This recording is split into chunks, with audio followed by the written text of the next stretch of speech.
Good morning everyone. My name is Abigail Amak and I'm here to report about strains and sprains. Definition. Sprain, it is an injury that occurs when a ligament is stretched or torn. Ligaments are tissues that connect bones to each other and provide stability to joints. So, ang sprain is ang affected ani niya is ang ligaments. So, bone-to-bone connections. Example ani is ang ato ang ankle sprain. So, parihaan ng matakilpo or na-slide ba karon sa dula. So, pwede po na siya kaning sa ato ang tuhod. Like, sobraan ta sa atong bend. So, kasagaran anang makuan sa sprain is kanang ato ang mura siya kanang kadina ba kanang joints kay nato ang ato ang siko, tuhod og kaning ato ang ankle gyud ang gina-target aning sa sprain. So, ang strain naman, it is an injury that occurs when a muscle or tendon is stretched or torn. So, tendons are tissues that connect muscles to bones. So, ang strain is, ang affect ani is ang muscles or ang tendon. Kumbaga, muscles to bone connections. Example ani is ang sakit sa likod. So, tungod, musakit atong likod tungod sa pagpas ano ka mga bugat nga mga butang. So, mao na siya ang kalainan sa duha. So, ang sprain, bone-to-bone connection, while ang strain is muscle-to-bone connection. So, here are the causes of sprain and strains. So, first is the sudden injury or trauma. So, sudden injury or trauma, it is an unexpected event that causes damage to muscles, tendons, or ligaments. Example ana is kanang nahulog ka or sa sports injury or sa kanaganing car accident. So kana na mga panghitabo mo nay dali nga ma-feel nimo ang sakit, dali po na siya mamaga sa imuhang lawas kung asa imuhang nabunog og kanang limitado lang ang imuhang paglihok. So ang ikaduha is ang overuse or repetitive strain. So repeatedly using a muscle, tendon, or ligament without adequate rest and recovery. So example ani niya is ang pabalik-balik gani nga lihok sa pagdula or kanang sa trabaho or kanang imong ginabuhat kada adlaw. So mahitabo pud na nga hinay-hinay pud na nimo siyang ma-feel ang sakit or kanang panggahi sa imuhang muscle or sa imuhang bukog. So mo na ginatawag na can cause gradual pain, stiffness, and decreased performance. So nagkahinay-hinay na po kaana. So third is ang poor posture or biomechanics. Abnormal or inefficient movement patterns that put unnecessary stress or muscles, tendons, and ligaments. So example ani niya is ang lain nga postura, dili pantay sa nga paglakaw or kanang dili tama ang ihang ginabuhat ba sa dili tama ang iyang ginabuhat. So magka-cause pod na siya og kaning strain and fatigue in affected areas. So last is ang weakened muscle or ligaments. So muscles or ligaments that are weakened due to various factors such as lack of exercise or physical activities, kanang mga previous injuries or conditions, or aging or degenerative changes. So kana siya mahitabo nga mutaas ang kuan sa ilahang mga So can increase the risk of injury or strain, especially when subjected to sudden or repetitive stress. So sign and symptoms, sprain is first is ang pain and swelling. So pain and swelling occur due to inflammation and fluid build up in the affected area. So mao ni siya nga time kanang example kanang matapilok ka. So kung namaga na gani na ang imuhang tiil gani, mao na siya ang time nga kanang mura siya na likido gani sa sulod na murag manghupong ang ato ang tiil ba pero sakit kay na siya. So mao na ang ginatawag nga pain and swelling. Ang ikaduha is ang bruising or redness. So bruising or redness can occur due to blood leakage into the tissues. So like parihaan ng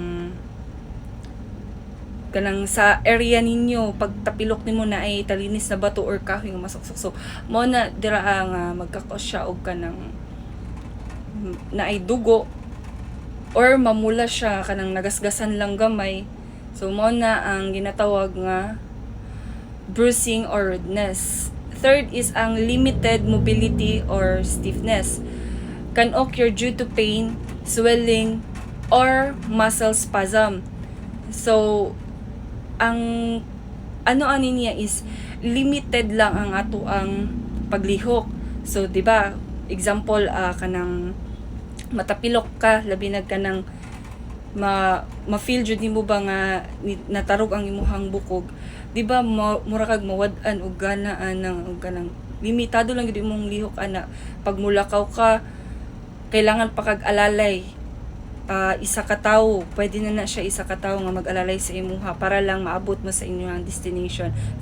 For example lang ha, kanang namo sa laag tapos na tapilok ka anang area. So dili na siya agad-agad nga kanang makatindog dayon ka. So alalayan pa ka ana sa imuhang kauban. So limitado lang jud ang imuhang paglihok ana. Ikaupat is ang instability or feeling of giving way. So instability or feeling of giving way can occur due to ligament damage or weakness. Like kanang wala na kay ma-feel ba, ang sakit na lang ang imuhang mabatian na niya. Usually kanang matakilpo ka kay pag grabe jud ang imuhang kuan ana sa imuhang ankle kay dili na jud ka makalakaw ana. So mo na nang ginatawag nga kailangan nakakargahon or katong ginatawag nato nga lovers drug. So next is here are the sign and symptoms of strain. So first is pain and stiffness. So pain and stiffness occur due to muscle or tendon damage. So example ani niya is usa ka tawo nga nagsakit ang likod, mo nay maka-feel sila og kanang panggahi sa ilahang mga muscles sa likod. Labi na kanang wala siya, mura siya og kanang kuan ba kanang panuhot, manggahi ang ato ang muscle. So mo na ang pain and stiffness. So second is muscle spasm. Can occur due to muscle strain or inflammation. So example ani is example atong tuhod, di ba, usahay kung ma-bend na to siya og dugay kay musakit. So mo nang atuan na pud siyang itaas para mawala tong sakit, di ba, muluto siya. So mo nay ginatawag nato nga muscle spasm.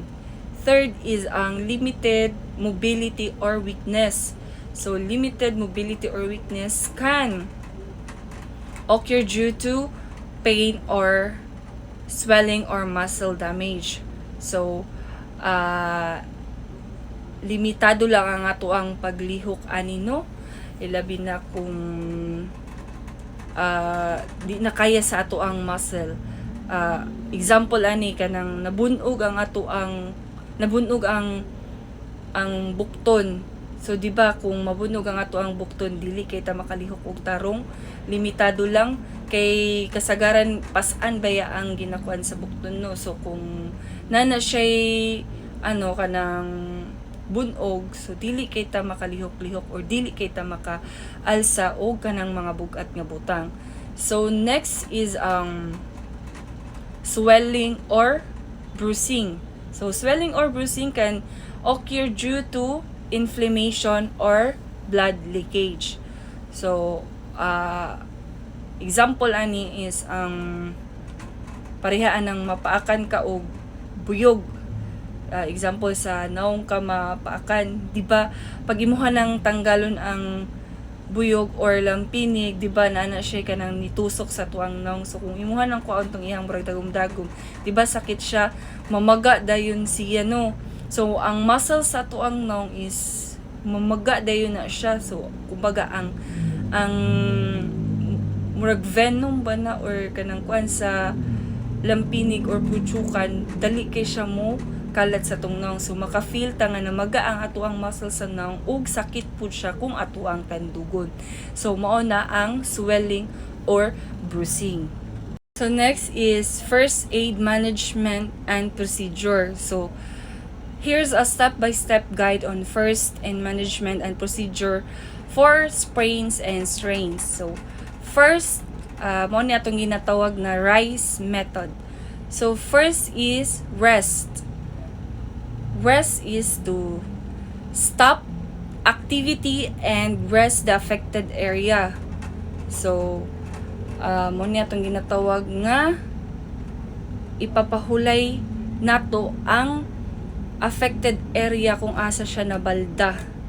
So second is ang ice. So kung asa dapit ang affected area sa tao, apply the ice pack 15 to 20 minutes 3 to 4 times a day para ma-reduce ang iyahang sakit o ang iyahang pamamaga sa iyahang affected area.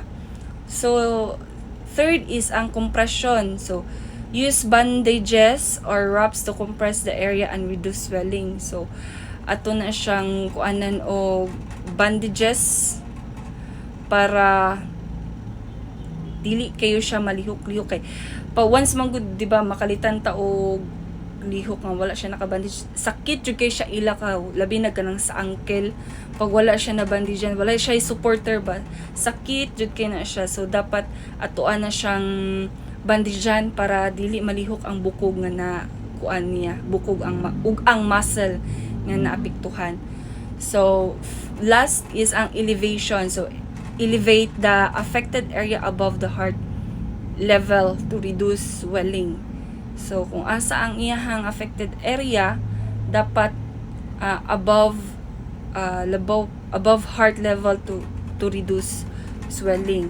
So mao na ang first aid management or ginatawag nato nga RICE method sa sprain and strains. And thank you and have a good day.